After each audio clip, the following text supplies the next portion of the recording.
अस्सलाम वालेकुम, मेरे प्यारे से यूट्यूब की फैमिली, क्या हाल है? ठीक-ठाक? क्या ताला आप सबको अपने ईज़-ओ-मान में रखें, आमीन सुम्मा आमीन। दिल से ढेर सारी आप लोगों के लिए दुआएँ हैं कि जहाँ रहें खुश रहें, आबाद रहें।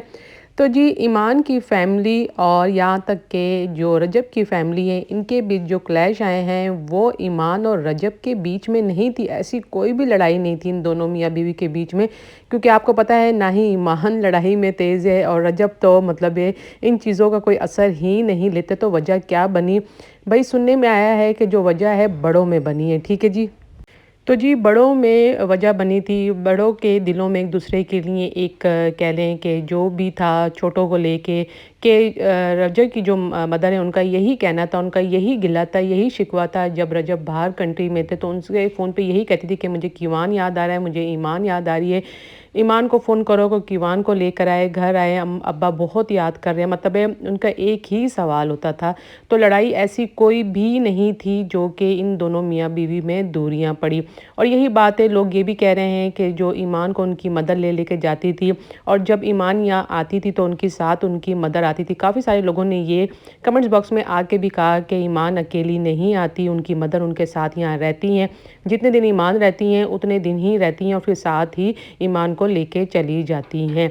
मतलब इतना आपको ट्रस्ट नहीं है उनके ससुराल वालों पे कि वो ईमान और कीवान का ख़्याल रख सकेंगे। तो ज़ाहिर बात है वो माँ है, उनके दिल में तो ये बात आती होगी कि क्या हम ईमान और कीवान का ख़्याल नहीं रख सकते? मतलब इतनी उनको सेंसिटिव किया होता है ईमान को, इतना कोई गोद का बच्चा बनाया होता उनकी मदर ने कि अकेला उनको छोड़ती ही नहीं थी। काफ़ी सारे लोगों ने कहा कि हम यही देखते हैं कि जब भी हम व्लॉग में देखते हैं, जब भी ग़ज़ल बनाती है तो ईमान की जो मदर है उसी कमरे में हमें नज़र आती है कि ईमान को गोद में लिए हुए। तो ज़ाहिर बात है फिर दिलों में तो बात आएगी।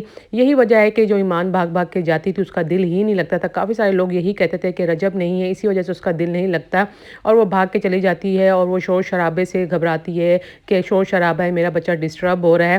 तो ज़ाहिर-सी बात है जब रजब को ये सुनने को मिलता था तो ज़ाहिर बात है उसके दिल में भी एक बात आ गई कि क्यों नहीं रहती मेरे अम्मा-अब्बा के साथ। काफ़ी दफ़ा रजब ने भी अपने व्लॉग में कहा कि चली जाओ अम्मा-अब्बा याद करें कि ईमान को बहुत ज़्यादा मतलब ये उसके लिए वो हो रहे हैं तो चक्कर लगा लो चली जाओ। हाँ, मैं चली जाऊँगी तो नहीं जाती थी। बस यही इनके बीच में एक बात है और कोई भी बात नहीं। इन्हीं बातों को लेके इनके दिलों में क्लैश आया। लेकिन जब ये वॉइस नोट जो सामने आया जो कि बहुत ज़्यादा तंग आके किसी ने शेयर किया, यहाँ तक कि रजब ने भी कह दिया कि मुझे भी जो रील थी वो पोस्ट नहीं करनी चाहिए थी। उसके बाद मैंने अपना चैनल प्राइवेट किया था। क्योंकि काफ़ी सारे लोग मेरी माँ पे कहते कि दादी पे लानत है और जो इसकी बहन है ग़ज़ल ये नहीं चाह रही कि ईमान ही आए, मेरी हुकूमत रहे, मेरी ससुराल में भी हुकूमत है, मेरी यहाँ भी हुकूमत है, आयत को बदवाएँ दी गई। तो काफ़ी सारी ऐसी बातें उठ रही थी, मतलब ये लोगों को मौका चाहिए होता है इनके दिलों में एक-दूसरे की नफ़रत पैदा करें। अब ये है कि जो वॉइस नोट जो सुनने में आया था ईमान का कि ईमान का नाम ना लें, ईमान मतलब ये तबीयत उसकी ठीक नहीं है, उसका ज़ख्म हरा हुआ है, उसको हम पजामा पहना रहे हैं। ज़रूरी नहीं और मेरी ये बात आप सबको कह दें। उसके बाद ना ग़ज़ल ने नाम लिया, ना ही रजब ने, ना ही अब्बा ने। फिर इनको ट्रोलिंग किया गया कि आप लोग नाम क्यों नहीं ले रहे कीवान का? वहाँ तो बड़ा रोना-धोना मचा होता दूसरे कंट्री में कि मैं जाऊँगा, गोद में लूँगा, इतना बड़ा अकीक़ा करूँगा। यहाँ तक के जब ईमान ने कहा कि आपने बकरे दे दिए हैं, मतलब लोगों ने ये कहा कि ईमान को इतनी ये बातें याद हैं कि बकरे दिए कि नहीं दिए और खुद उधर बैठी है और हुक्म चला रही है। फिर रजब ने कहा ठीक है, हम अकीक़ा मैंने नहीं किया, मैंने बस बकरे दे दिए हैं कीवान के नाम के, वो बाद में देखा जाएगा। फिर बाद में रजब ने बातें सारी क्लियर की, फिर लोगों को समझ आई।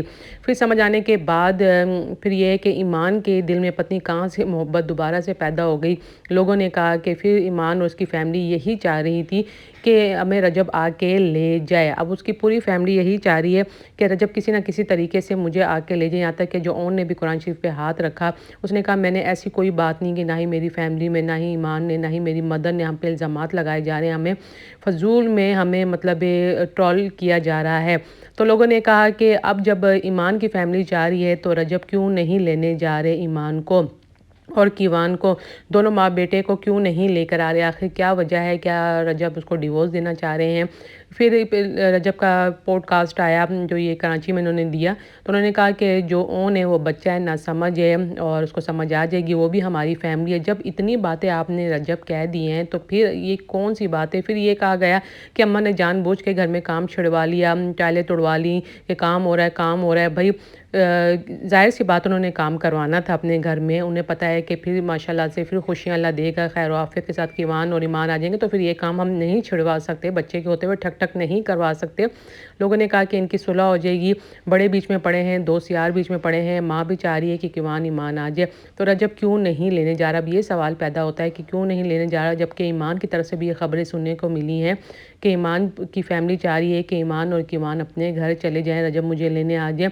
اور ایسی بھی بات اٹھی کہ ایمان نے کہا کہ میں رجب کے ساتھ رہنا ہی نہیں چاہتی، یہاں تک کہ رجب کو یہ بات بھی کہلوائی گئی، تو ایمان نے بعد میں کہا کہ میں نے تو ایسا کچھ بھی نہیں کہا۔ مطلب یہاں سے اندازہ کریں کہ لوگ نہیں چاہ رہے کہ مطلب کچھ ایسے اینٹی رجب ہیں جو نہیں چاہ رہے کہ دونوں میاں بیوی اکٹھے رہیں، اور رجب بھی پریشان رہے، ڈپریشن کا شکار ہو جائے، وہاں ایمان ابا اماں غزل، مطلب غزل تو بیچاری یہ کہہ لیں کہ دن پہ دن اس کو جو ویک ہوتی چلی جا رہی، جو الزامات، یہاں تک کہ شازی نے بھی کہہ دیا کہ لوگ اتنے الزامات ان دونوں ماں بیٹی پہ لگا رہے ہیں، وہ ہماری بھی ماں اور بہن ہے، اور مطلب ان پہ فضول پہ الزام، جبکہ ایسی کوئی بھی بات نہیں ہے، اور نہ ہی ہم بیچ میں پڑھتے ہیں۔ آج تک میں نے ایمان کے ساتھ سلام دعا کے علاوہ کچھ نہیں کہا، تو ہم کیسے جا کے منا سکتے ہیں؟ لوگوں نے کہا کہ آپ چلے جائیں، آپ دوست سے ان کو منا کے لیا، انہوں نے کہا نہیں، ہم اس معاملے میں پڑھتے ہی نہیں ہیں، نہ ہی ہم رجب سے پوچھتے ہیں، نہ ہی رجب ہمیں بتاتا ہے۔ بار یہ باتیں میں نے آپ لوگوں کے سامنے رکھ دی، کمنٹس باکس میں آپ نے اپنی رائے کا اظہار ضرور کرنا ہے کہ قصور کس کا ہے، رجب کا یا ایمان کا۔ میں تو یہی کہوں گی کہ اب جب ایمان کی فیملی چاہ رہی ہے کہ یہ دونوں ماں بیٹے چلے جائیں، رجب کی فیملی آ جائے، تو رجب کیوں نہیں جا رہا؟ کس بات کو لے کے انتظار میں بیٹھا ہوا ہے؟ کیا یہ نہیں بسانا چاہ رہا ایمان کو، یا پھر یہ کہیں اور اس کا پروگرام ہے شادی کرنے کا؟ بہرحال یہ لوگ کہہ رہے ہیں، تو کمنٹس باکس میں آپ نے اپنی رائے کا اظہار ضرور کرنا ہے۔ اجازت چاہتی ہوں، اوکے جی، اللہ حافظ۔